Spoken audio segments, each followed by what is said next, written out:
Pertanyaan pertama, Pak Haji Ade.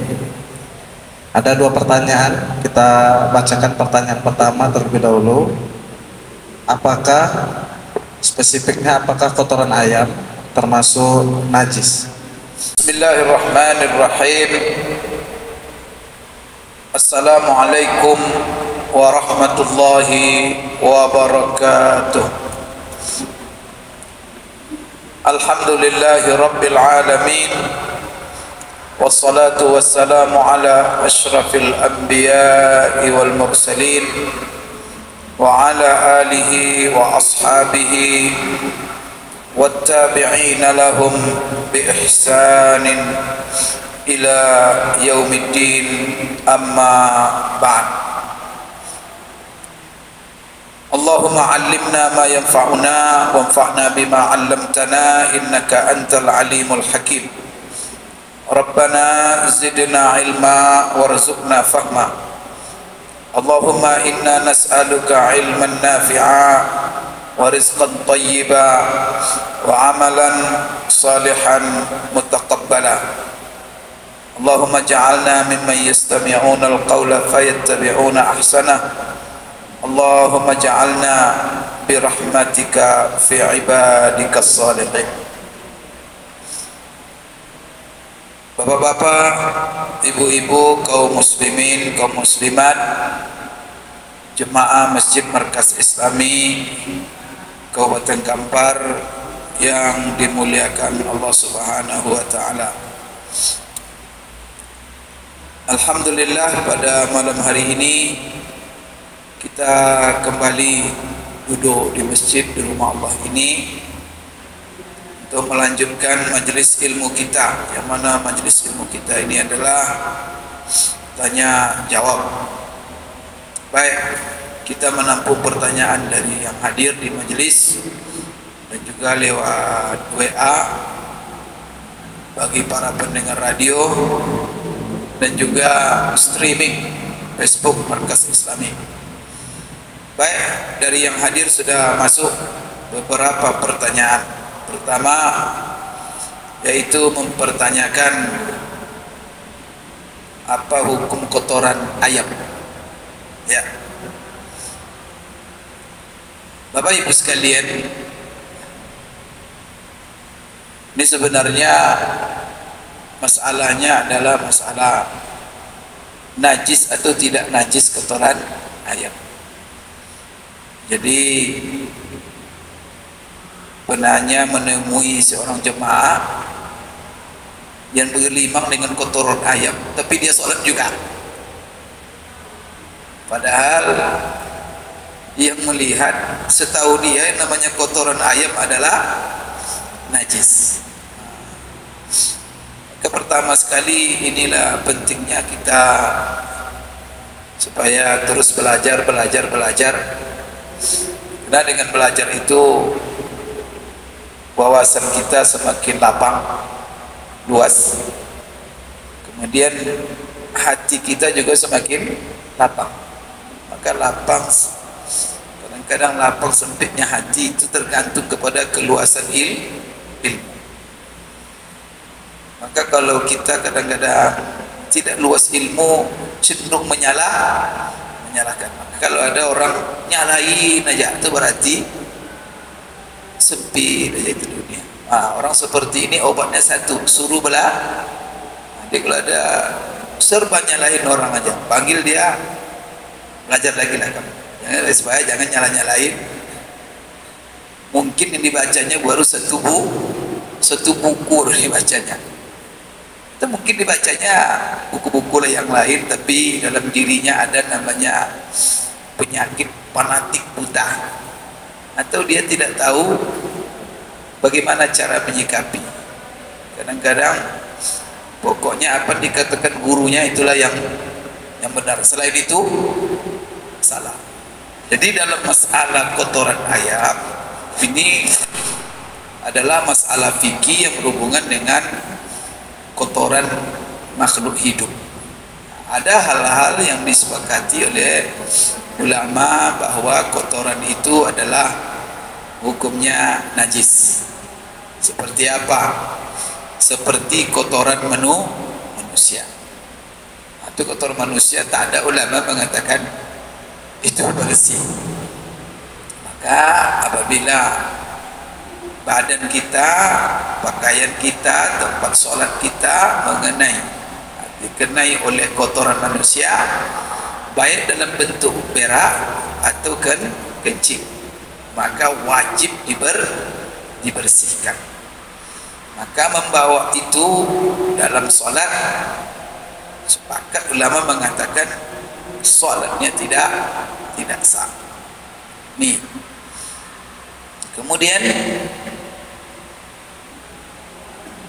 ada ulama yang membedakan antara masalah hewan lagi.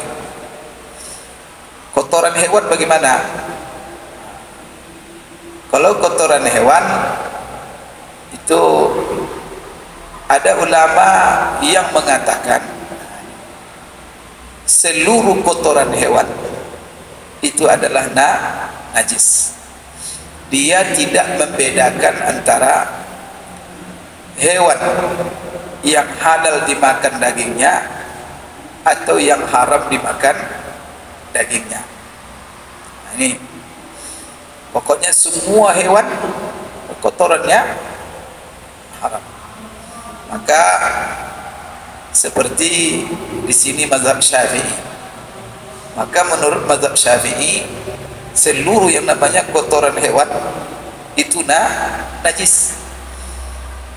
Apakah kotoran kerbau itu halal dimakan dagingnya, atau kotoran harimau, kotoran gajah yang tidak, artinya hewan-hewan yang tidak halal dimakan dagingnya, atau yang halal dimakan dagingnya itu juga najis. Berarti menurut Syafi'i kotoran ayam najis. Nah, kebetulan jemaah ini mazhabnya Syafi'i. Nah, itu jadi masalah itu. Maka apabila dia melihat orang nginjak tai ayam, jadi bawanya sholat. Tentu menurut kalau dia Syafi'i, ya baik, sholat kamu tidak sah karena kotoran ayam itu najis, termasuk kotoran burung. Maka kita ini kalau ada burung nih kotoran dari karpet itu dan sholat kita. Kalau kita mazhab Syafi'i, sekalipun burung kotoran itu adalah burung merpati yang halal dimakan dagingnya. Sebagian ulama membedakan antara hewan-hewan yang halal makan dagingnya dengan hewan yang tidak halal dimakan dagingnya. Maka kotoran hewan yang najis itu dibatasi atau sebatas hewan-hewan yang tidak halal dimakan dagingnya. Maka semua hewan yang tidak halal makan dagingnya itu maka kotorannya najis. Tapi kalau hewan-hewan itu halal dimakan dagingnya, maka kotorannya tidak najis. Maka ini adalah pendapat mazhab Hambali. Jadi kalau mungkin Bapak ketemu dengan orang yang belajar di Madinah, fikihnya fikih Hambali, atau dia sudah pindah mazhab karena gurunya mazhab Hambali, maka dia katakan bahwa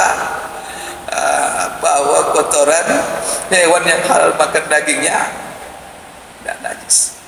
Setelah saya dulu bertanya-tanya, karena fikih kita dulu dari kecil kan kotoran hewan itu najis. Saya tahun 90 saya ke Madinah, itu Masjid Nabawi itu sederhana sekali dan masih kecil ukurannya, tidak sebesar sekarang. Dan tahun 90 itu saya masih menemukan pasar-pasar tradisional lama itu di sekitar masjid. Kita ke masjid itu penuh debu. Tahun 90 saya ke sana. Apa yang saya ceritakan di sini? Itu karpet itu penuh oleh tai burung. karena burung merpati itu bertengger dia di atas palang di atas, turun semuanya. Sekarang ada menumpuk, tak terbersihkan lagi. Tapi jemaah tetap sholat aja. Nah, jadi Bapak Ibu sekalian, menurut mazhab Hambali bahwa kotoran hewan selama dia halal dimakan dagingnya, maka itu tidak ada najis. Itu tuh yang bilang sama Bapak itu. Jadi dimaklumi aja kalau dia sholat dengan tai ayam, ini Hambali. Jadi usaha Bapak bawa dia berdebat, karena kalau kan berdebat tidak selesai nanti, karena itu masuk masalah khilaf, namanya masalah khilafiyah. Jadi ketika maka itu saya katakan kita perlu belajar supaya dada tak sempit, supaya jangan condong-condong nyalain orang. Karena ada orang belajar pokoknya sunnah. Dia tidak tahu bahwa pemahaman banyak di situ pendapat. Ini sunnah katanya. Itu orang-orang awam nih tidak bertambah ilmunya. Harus dijelaskan kalau itu berbeda, ya kan? Ini ada 5 pendapat, 4 pendapat, supaya nanti tidak muncul saling ini ada pengajian sunnah. Akhirnya yang didengar itulah yang sunnah. Dia tidak tahu, barangkali ada pendapat lain, barangkali itu yang paling benar. Yang masalah sunnah. Akhirnya sempit lihat orang. Sehingga lihat orang berbeda masa aja mukanya. Kan itu akhirnya apa? Ilmu. Itu salahnya ilmu sempit. Tak ada sempit. Kadang-kadang kalau cenderung kita mengaku kita paling benar, orang salah, rusak ukhuwah. Itulah sebabnya dalam Islam tak boleh membatasi guru mengaji itu. Dia saja guru. Kalau jangan berguru saja tak boleh itu. Itu namanya membatasi akal. Kebebasan akal. Kali ini kembangkan dia terus. Kalau ada yang menjadi tanda tanya, belajar terus, belajar. Itu gunanya ilmu ya. Itu sebabnya dalam agama ini kita disuruh berilmu. Maka salah satu sepakat ilmu mengatakan kenapa umat Islam ini begini kondisinya. Sepakat mereka mengatakan faktor nomor 1 kebodohan. Sekarang sudah bodoh penatik lagi. Itu susahnya. Apa tambah-tambah kacau umat ini. Kita tidak. Maka belajar itu dimulai pertama jangan batasi guru. Kedua, belajar itu tidak mengenal waktu dan umur.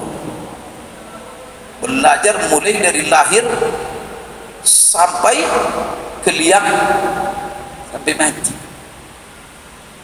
Apalagi maka saya di Pekanbaru punya kajian-kajian khusus. Ada 3 kajian yang saya rutin di Pekanbaru itu tiap minggu itu. Pertama, kajian untuk memberikan keluasan.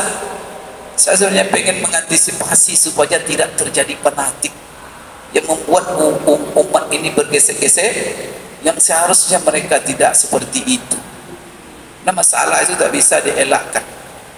Pertama, saya ada kajian mengenal faktor-faktor sebab-sebab perbedaan pendapat ulama. Karena ada masalah-masalah itu yang berbeda itu bukan orang awam, bukan orang-orang biasa, itu adalah ulama-ulama mujtahid. Seperti tadi itulah.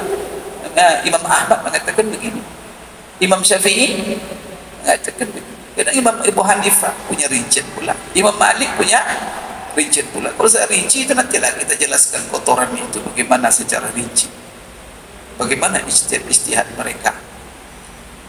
Maka kalau seorang ustaz jangan diajarkan yang satu saja.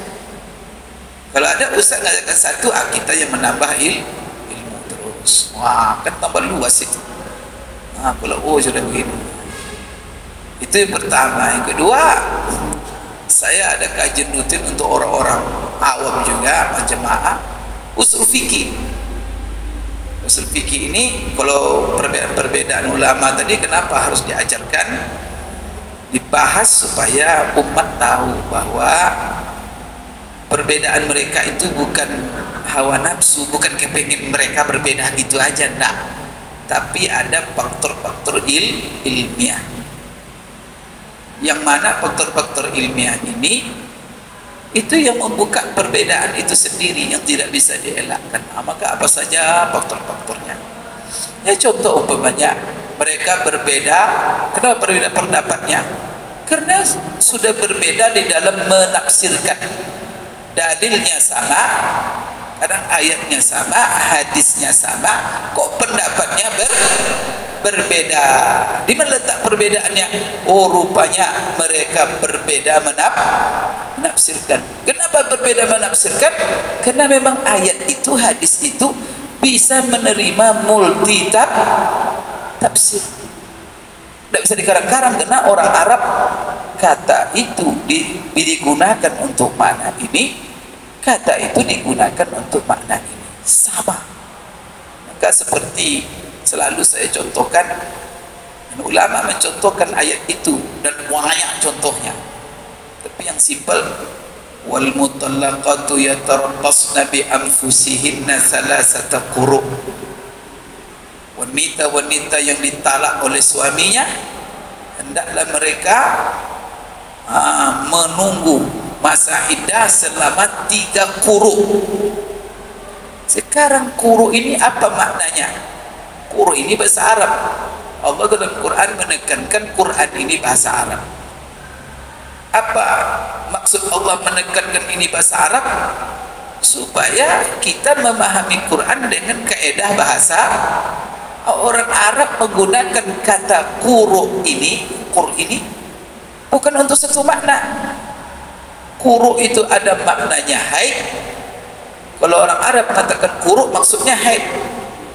Maka di sini 3 kali haid kan maksudnya? Satu juga, waktu itu juga orang Arab menggunakan quru' untuk makna suci. Sekarang Allah pakailah kata quru' itu, dan itu bahasa Arab, dan tidak ada ayat yang menegaskan yang dimaksud quru' itu haid. Tidak ada pula hadis mengatakan itu adalah suci. Sehingga apa? Ini makna-makna yang dimaksud, dan memaknai haid dengan memaknai suci itu akan memunculkan perbedaan. Pada yang lama masa menunggu dengan mengambil makna haid atau mengambil makna suci, maka di sini yang lebih panjang kalau kita ambil makna haid. Kalau kita ambil makna suci dia lebih pendek. Sekarang makna mana? Ini masalahnya halal tidak halal ini menikah.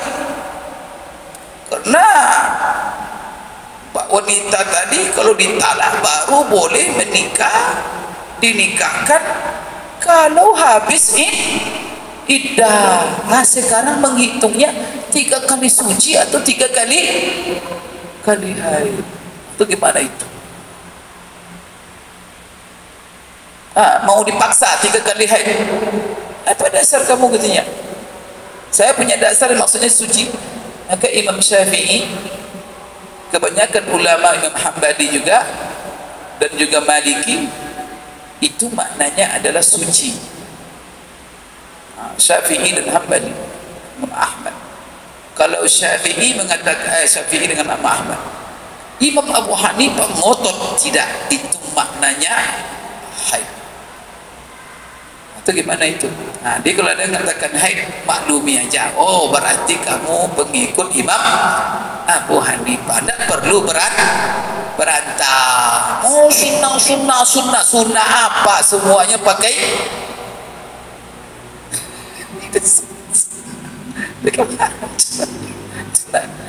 panjang kajinya, jadi tidak bisa sederhana itu sunnah. Memang sederhana itu kaji itu. Astagfirullah. Tapi orang-orang apa itulah orang-orang awam ngaji, jangan dibatasi guru satu, sempit nanti. Dunia selapang ini sempit jadinya. mazhabnya muka kita kepada orang berbeda. Itu gara-gara di sini. Karena ini sempit, sini sempit jadinya. Kalau ini luas, luas di sini. Apa? Jadi banyak tuh masalah seperti itu tuh. Tidak bisa dihindari, itu faktor-faktor ilmiah namanya. Kadang mau tuh, masya Allah. Dan sudah ditulis oleh ulama.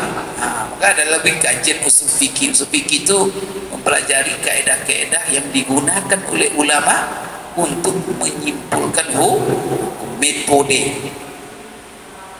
Artinya apa? Ulama tidak menyimpulkan sunnah-sunnah begitu saja. Tidak, ada qawaid, ada manhaj. Metode itulah yang telah dirumuskan oleh ulama. Pertama yang merumuskan Imam Syafi'i. Dari mana dirumuskannya? Dari Al-Quran, dari sunnah Rasulullah, dan dari waqi', realita fatwa-fatwa sahabat. Di situ dia ambil kayak itu rumuskannya.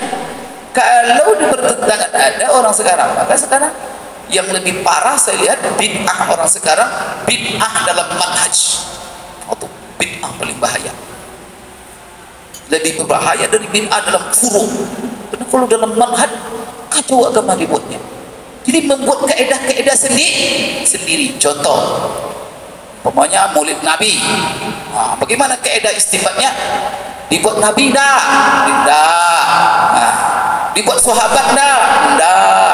Dibuat siapa yang mengajarkan kaedah istinbat begitu? Astaghfirullahaladzim.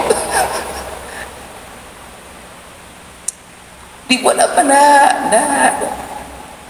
Ya Allah. Cara begitu itu yang bid'ah itu. Membuat cara sendiri. Tidak seperti itu. Ini pakai centang lagi. Astagfirullah. Itu yang ahli bid'ah itu. Membuat kaedah-kaedah sendiri. Saking pengen sunnahnya, buat kaedah sendiri. Kita dia tidak ulama, siapa tidak jelas. Kalau begitu ke cara-cara beragama ini kacau beragama ini. Kalau sempat pakai centang-centang begitu, dah. Astagfirullahaladzim. Tertipu orang banyak. Belajar ya, termudahnya belajar. Ada ulama, alhamdulillah. Mereka sudah rumuskan. Rajin. Jadi kan saya tadi menanggapi kenapa? Karena langsung tadi ditembak, kamu salah. Kan enggak. Tapi kalau tadi Bapak tambah sudah tahu semuanya, Bapak memaklum. Oh, ini mazhabnya. Allah Ta'ala kamu pakai ayam lah. Hasil sakunya. Allah Akbar. Jadi itu masalah ya, masalah boleh ya. Itu pertama. Allah tapi saya ada punya kajian lagi. Saya ingin kepengen, saya itu satunya kepengen saya tak ada membenci kelompok ini apa, tidak ada. Sebenarnya saya kepengen mereka menyatu. Jangan sampai umat Islam ini saling memusuhi gara-gara masalah khilafiyah ini. Itu yang saya bingung itu. Kadang saya mulai disalahkan, diserang. Saya kepengen supaya nyatu kalian, saling menghormati. Itu kan masalah khilaf. Bukan kalian yang berbeda, itu ulama-ulama yang Astagfirullahaladzim. Imam Ahmad yang berbeda dengan Imam Syafi'i, bukan kalian yang berbeda. Kalian ini orang-orang awam mengikut aja, jangan pula kalian berantem. Yang penting kalian beramal, ada ulama yang diikut, ya sudah. Jangan kalau sudah tahu orang ikuti ulama ini, kamu silakan, jangan saling menyalah. Jangan pula dibangun pula permusuhan, persaudaraan di situ tuh, bangun masjid pula.